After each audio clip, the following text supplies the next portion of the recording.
Bonjour amis, je veux vous parler de la voiture BMW F10. Après la série 5 stylistiquement controversée mais très moderne portant la désignation d'usine E60, BMW a conçu un successeur sans aucune controverse en termes de style. La barre a une fois de plus été placée plus haut en termes de technologie et de sécurité active.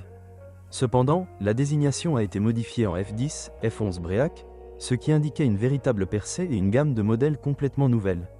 La dernière BMW Série 5 est-elle une voiture à succès et reste-t-elle une véritable BMW? La voiture est équipée de dispositifs et de systèmes modernes tels que la suspension adaptative, l'éclairage LED, le système d'imagerie thermique, le système iDrive amélioré, le système de récupération d'énergie, la suspension pneumatique, la direction de l'essieu arrière, des moteurs efficaces, une nouvelle transmission automatique à 8 vitesses et une version hybride a également été créée. Il existe également des assistants de conduite qui assistent le conducteur pendant la conduite tout en augmentant le niveau de sécurité. La voiture a été présentée en 2009 et, fait intéressant, la conception de la carrosserie a été réalisée par le Polonais Jacek Frolich. Les ventes ont commencé en 2010 et un an plus tard, la version sportive M5 a fait ses débuts. En 2013, un lifting et des ajouts d'équipement ont eu lieu. La voiture est encore vendue aujourd'hui en 3 versions de carrosserie, berline, Break et Aion, appelées GT. Les jumeaux techniques sont bien sûr la BMW Série 6. Un fait intéressant est que BMW a abandonné les panneaux de carrosserie en aluminium qui étaient utilisés dans son prédécesseur. En termes de conception, il s'agit d'une BMW traditionnelle avec le moteur placé longitudinalement et entraînant l'essieu arrière ou les 4 roues, version X-Drive. Moteur. Il existe d'innombrables versions de moteurs proposées pour les BMW F10, F11. La gamme comprend des moteurs essence de 2 et 3 litres avec ou sans turbo, ainsi que des moteurs V8 et des moteurs diesel de 2 et 3 litres. Il convient de noter que les désignations des modèles ne disent pas grand-chose sur la version du moteur. Par exemple, la 528i dispose d'un moteur turbo de 2,0 litres, tandis que la version 523i dispose d'un 6 cylindres atmosphériques. Tous les moteurs à essence sont à injection directe et développent une puissance de 184 chevaux, 520i, à 407 chevaux, 550i, à l'exception de la BMW M5 avec un moteur de 560 chevaux. Les diesels, quant à eux, ont une gamme de puissance allant de 184 chevaux, 520D, à 313 chevaux, 535D, à l'exception de la version M550D avec un moteur de 381 chevaux. Les moteurs diesel sont les moteurs de la famille N47 et N57 connus des premières voitures BMW. Nous traiterons uniquement du moteur N57 utilisé dans les versions 525D, 530D et 535D. Qu'est-ce qui est cassé? Il est généralement difficile de parler de panne sur des voitures aussi jeunes, car elles ont encore un faible kilométrage et des défauts sporadiques peuvent difficilement être qualifiés de panne typique pour un modèle donné. Par conséquent, ce chapitre, lorsqu'il concerne les jeunes voitures, ne contient généralement pas beaucoup d'informations. Cependant, nous avons décidé de nous concentrer sur la BMW Série 5 F10, F11 pour 3 raisons. Tout d'abord, en raison de plusieurs lettres de lecteurs qui demandaient à examiner de plus près ce modèle. Deuxièmement, parce que les voitures de 3 à 4 ans ont déjà un kilométrage élevé et qu'il est facile de déterminer ce qui est une panne typique et ce qui est un cas isolé. Troisièmement, et c'est le pire, dans le cas de ce modèle, il y a quelque chose à écrire. Car pour une voiture aussi jeune, la nouvelle série 5 est extrêmement sujette aux pannes et aux problèmes. À ce stade, je voudrais souligner que la description s'applique aux voitures pré-lifting.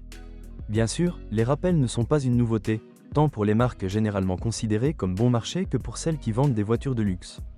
La BMW F10, F11 n'a pas été exempte de campagnes de service, que beaucoup considéraient comme construites trop rapidement, dans la précipitation. Les rappels concernaient le remplacement de la pompe à eau des moteurs diesel de 3 litres, ainsi que du capteur du système de protection active des piétons et des vitres avant et latérales. Mais contrairement aux apparences, les centres de service BMW ont encore beaucoup de travail à faire. Toutes les campagnes de service ne sont pas annoncées officiellement, mais les centres de service autorisés remplissent leurs obligations au mieux de leur capacité.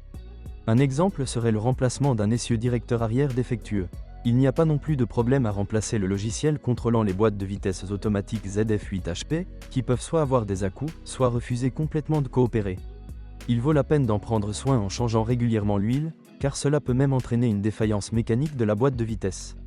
N'oubliez pas non plus de changer l'huile des boîtes de vitesse supplémentaires, notamment dans la version X-Drive. Mais ce n'est que le début. Le train de roulement ne fonctionne pas non plus sans problème. Bien que les éléments de guidage et d'amortissement eux-mêmes soient durables, le système de direction active peut causer des problèmes. Un problème de tirage d'un côté est connu parmi les utilisateurs de ce modèle. Les services remplacent généralement le logiciel, mais cela n'aide pas toujours. Parfois, toute la suspension arrière est remplacée. Heureusement, le système de mise à niveau automatique des versions Touring et GT ne pose pas de problème particulier, même s'il existe peu de voitures de ce type et peut-être que quelque chose émergera avec le temps. Les problèmes mécaniques sont en effet gênants et coûteux à réparer, même si grâce à la garantie du fabricant, beaucoup d'entre eux ont été éliminés dans des centres de service agréés. Mais ce n'est pas tout. La qualité de l'assemblage et des matériaux, que nous notons souvent très bien lors des tests, montre son vrai visage après de nombreuses années. Dans la BMW série 5, vous n'aurez pas à attendre trop longtemps. Même dans les voitures qui ont plusieurs années, des craquements et des cognements peuvent apparaître, provenant des éléments de garniture intérieure, y compris la suspension, et la durabilité de la sellerie en cuir de certaines voitures est si faible que de nombreux utilisateurs se demandent si le cuir des BMW est réellement du vrai cuir. Un autre problème est celui des éléments en plastique chromé qui se détériorent rapidement, par exemple la calandre, et des bandes décoratives qui tombent sur les seuils de porte. Les problèmes deviennent plus graves en hiver lorsque les jets de lave-glace ou le système de verrouillage centralisé cessent de fonctionner. En parlant de serrure, les utilisateurs ne sont pas étrangers au problème de la fermeture des portes, qu'il suffit de claquer comme dans les vieilles voitures des années 1980. En hiver, les batteries se déchargent également parfois sans raison. Le système de climatisation n'est pas non plus exempt de défauts. Les condenseurs tombent en panne et les ventilateurs du système de ventilation peuvent être assez bruyants. La cause du bruit pendant la conduite est également les pneus run flat d'usine, que les utilisateurs remplacent avec succès par des pneus classiques. Parfois, le coupable est l'essieu arrière, qui était défectueux dans un certain lot de production. Ce défaut est facilement reconnaissable au bruit rugissant caractéristique après avoir relâché la pédale d'accélérateur. Cependant, nous ne l'entendrons pas lorsque la transmission automatique passera en mode roue libre. Le moteur N57, c'est-à-dire le diesel BMW 6 cylindres de 3 litres, est une conception qui a été considérablement modifiée par rapport à l'ancien M57. Bien que les moteurs diffèrent beaucoup, contrairement au diesel 2 litres, les changements ne se sont pas avérés négatifs pour les utilisateurs. Il s'agit toujours d'un moteur durable et pratiquement sans problème.